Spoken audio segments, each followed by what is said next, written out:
Görürüm ki Ertuğrul Bey bizlere huzuru çok görür. Gördüğü rüyalardan uyanmaz. Ben Ertuğrul Bey'in kör heveslerine otağımı emanet etmem. Bu son sözümdür, böyle biline.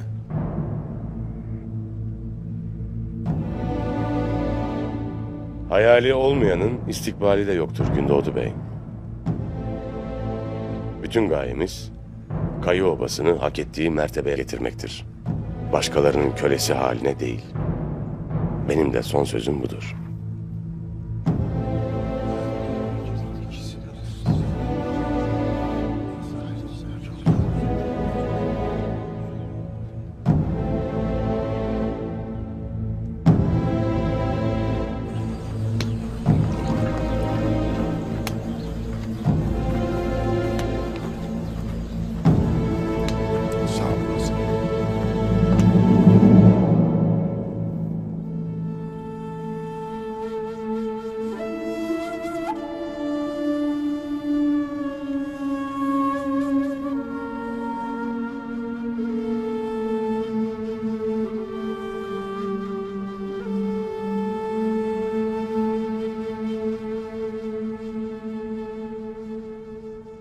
Beylerimizin diyecekleri bittiğine göre seçime geçebiliriz.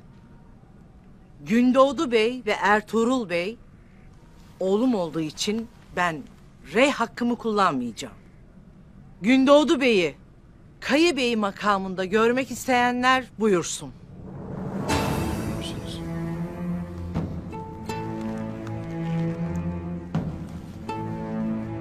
Gündoğdu Bey olmalı.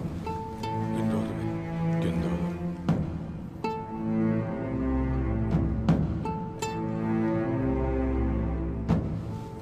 Şimdi Ertuğrul Bey'i Kayı Obası'nın beyi olarak görmek isteyenler buyursun.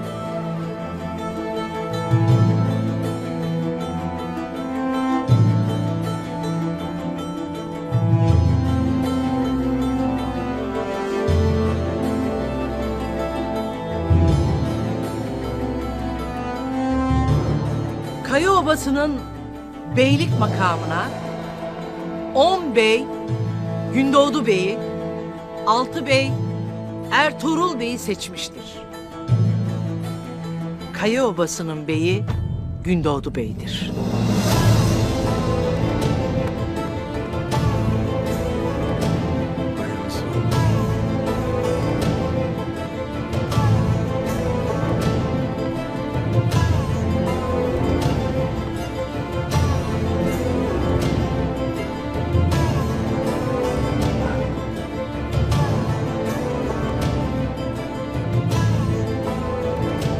Allah beyliğini mübarek etsin.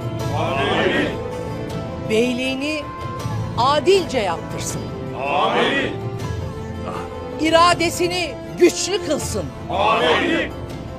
İdaresini zora sokmasın. Amin. Haktan ayırmasın. Amin. Beyliğini, otağını halka ırak eylemesin. Amin. Allah beyliğini, otağını, obasını her daim muzaffer kılsın. Amin. Otağımın ulu, şerefli beyleri, verdiğiniz sağduyulu kararla yüksek ferasetinizi bir kez daha gösterdiniz. Allah her birinizden teker teker razı olsun. Benim otağım Süleyman Şah'ın vaktinde olduğu gibi yine hizmet otağı olacaktır. Bundan gayrı sefa size, cefa bana. Acılarınız acımdır, dertleriniz derdimdir. Her daim sizler için çalışacağımı bilin. Ayrıca şunu da bilin isterim ki, her kim ki otağımızı bölmek ister, ikilik çıkarır, töremizin emrince gereken neyse öyle muamele görecektir. Allah birliğimizi, dirliğimizi daim kılsın. Amin.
Bilesiniz ki beylik için savaştığımız düşman